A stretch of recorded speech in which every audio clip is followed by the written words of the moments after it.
अस्सलाम वालेकुम क्लास। आज का हमारा lecture chapter 17 coordination and control के सेकंड हार्मोन के बारे में है, दैट इज थायराइड ग्लैंड।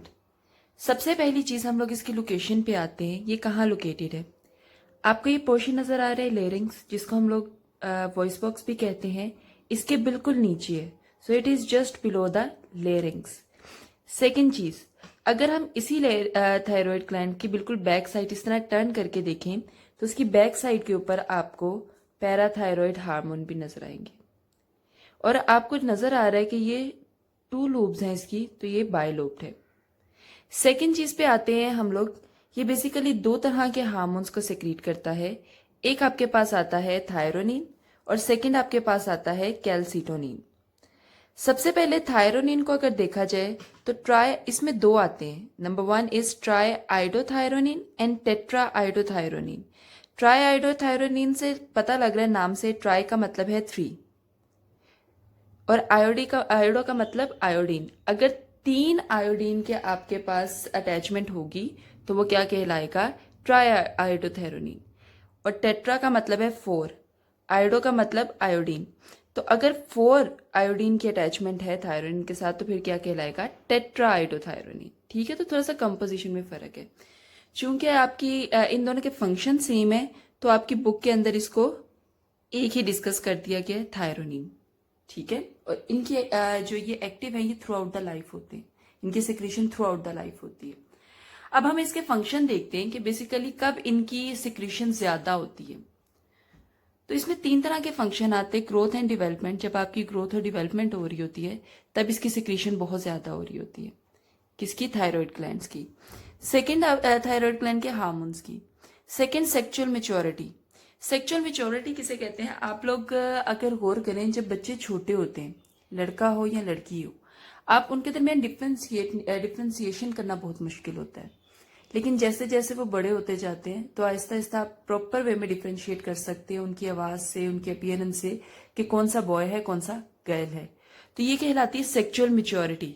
और ये सेक्चुअल मेच्योरिटी भी थायराइड ग्लैंड के हार्मोन्स की वजह से आती है। तीसरा आता है स्ट्रेस कंडीशन की वजह से। स्ट्रेस कंडीशन में अगर सर्दी है, गर्मी है, कोई भी ऐसा सीन है, कोल्ड या हॉट वगैरह, तो तब भी क्या होती है? इसकी सिक्रीशन ज्यादा होती है। सबसे पहले हम लोग डिस्कस करने लगे हैं, that is about thyronine. Thyronine के फंक्शन के ऊपर अगर आए तो ये सबसे पहला इफेक्ट आपके आता है मेटाबॉलिज्म में। ये आपके मेटाबॉलिज्म को किस तरह अफेक्ट करता है? ये आपके बेसल मेटाबॉलिज्म को अफेक्ट करता है। अब यहाँ पे एक टर्म आपके पास इंट्रोड्यूस हुई है, बेसल मेटाबॉलिज्म। बेसल मेटाबॉलिज्म किसे कहते हैं? बेसिकली जब भी आपकी बॉडी जो है वो रेस्ट पे होती है और एट दैट टाइम जो एनर्जी इस्तेमाल होती है उसे हम क्या कहते हैं? Basal metabolism. So it is the expenditure of energy during the time of rest is called basal metabolism. तो इसमें क्या होता है? आपका एटीपी जो है वो इस्तेमाल होता जा रहा है आपकी रेस्ट कंडीशन में। क्लियर? अब हम इसके सेकंड फंक्शन पे आते हैं। It act on brain cells. ये आपके ब्रेन सेल्स के ऊपर भी एक्ट करता है, मतलब कॉज देम टू डिफ्रेंशिएट। उन्हें डिफ्रेंशिएट करता है आपके ब्रेन सेल्स को, ताकि वो प्रॉपर वे में क्या कर सके? अपनी फंक्शनिंग परफॉर्म कर सकें। तीसरा आपके पास आता है मेटामॉर्फोसिस। ये एम्फीबियन के अंदर है। मेटामॉर्फोसिस का मतलब क्या है? एक शक्ल से दूसरी शक्ल में कन्वर्ट हो जाना, यानी फ्रॉग के टैडपोल से उसका कंप्लीट अडल्ट फॉर्म में आना। ये आपके पास क्या कहलाता है? मेटामॉर्फोसिस। ये अगर सिक्रीट नहीं हो रहा एम्फीबियन के अंदर तो जो टैडपोल फॉर्म है वो कभी भी फ्रॉग के अंदर कन्वर्ट नहीं होगी, बल्कि वो साइज में इंक्रीज होती जाएगी और वो टैडपोल ही रहेगा सारी जिंदगी। अब हम इंसानों में बात करते हैं। आपके अंदर इसकी ज्यादती भी मसला है और इसकी कमी भी क्या है? मसला है। अगर ये ज्यादा सिक्रीट होता है आपको एक डिजीज होती है, that is called grave disease. अगर ये कम सिक्रीट होता है तो 2 तरह की डिजीज है इसमें। एक आपके पास आता है that is called cretinism and second आपके पास आता है दैट इज कॉल्ड माइक्सोडीमा। सबसे पहले हम लोग डिस्कस करते हैं ग्रेव डिजीज को। किसी भी पार्ट को जब आप जरूरत से ज्यादा इस्तेमाल करते हो तो वो क्या करता है? साइज में इंक्रीज हो जाता है। यानी इसका मतलब ग्रेव डिजीज में जब इसकी हाइपर सिक्रीशन हो रही है, यानी ये जरूरत से ज्यादा वर्किंग कर रहा है, तो ये क्या हो जाता है? स्वेलो अप हो जाता है, ये सूज जाता है। अब जब आपका थॉट बिल्कुल सूज जाता है तो ये एक तरह से गोइटर है, लेकिन ये कौन सा गोइटर है? एक्सोप्थैलेमिक गोइटर। यानी इसकी कंडीशन में क्या होता है, आपकी आइज बिल्कुल आपके मतलब अगर आपका गला सूजा हुआ है, साथ ही साथ क्या होता है आपकी आंखें भी बाहर उभरी हुई होती हैं। तो ये ग्रेव डिजीज में होता है, ये इसके सिम्टम्स हैं। इसका सेकंड सिम्टम ये है कि आपका जो बेसल मेटाबॉलिज्म है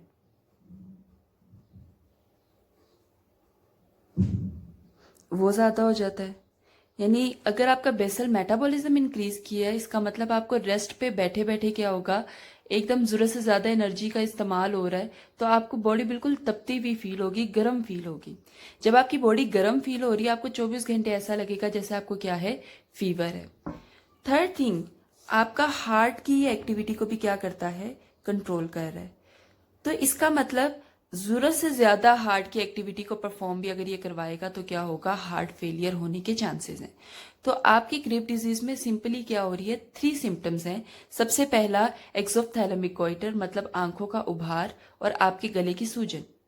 सेकंड आपके पास आता है बेसल मेटाबॉलिज्म जरूरत से ज्यादा इंक्रीज किया, इसका मतलब आपकी बॉडी जरूरत से ज्यादा गर्म है, तप रही है। तीसरा आपकी हार्ट एक्टिविटी को इतनी ज्यादा इंक्रीज कर रहा है कि हार्ट फेलियर होने के चांसेस हैं। अब सेकंड हमारे पास आता है दैट इज कॉल्ड हाइपोसिक्रेशन।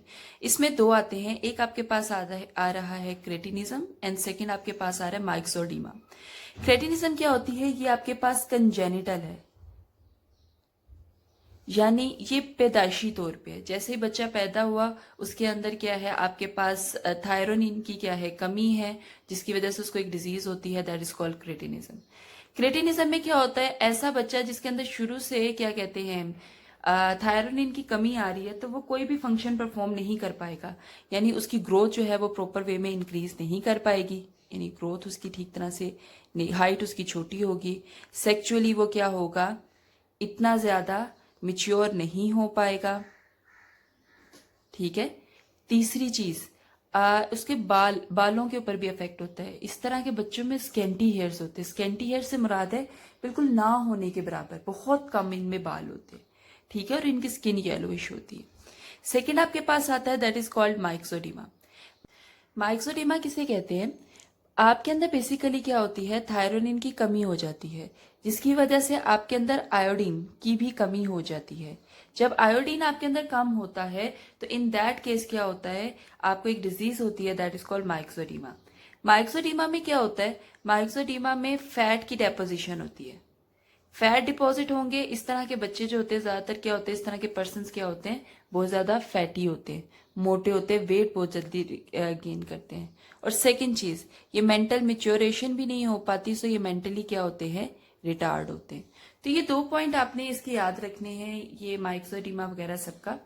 तो आपको इसके लिए अगर रिकमेंडेशन दी जाए टैबलेट्स की या किसी चीज की, तो आपको ज्यादातर ऐसी टैबलेट लेनी चाहिए जिसमें जो आयोडाइज्ड हो, मतलब जिसमें आयोडीन हो।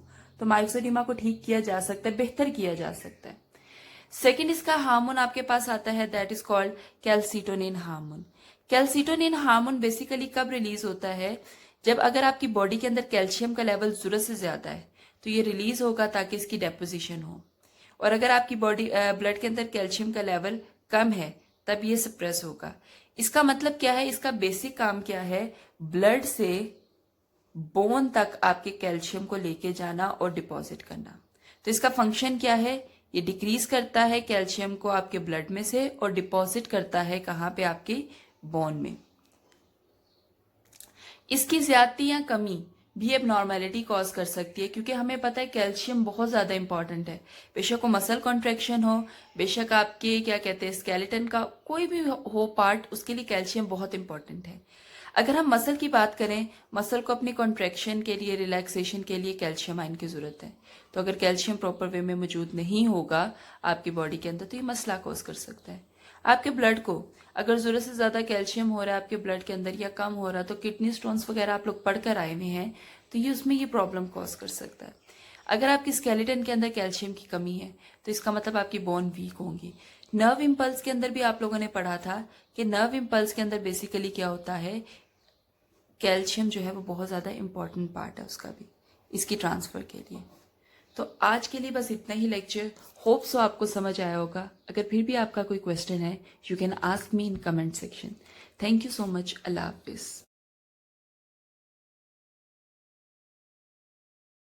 Please like and subscribe this channel on YouTube. Thank you.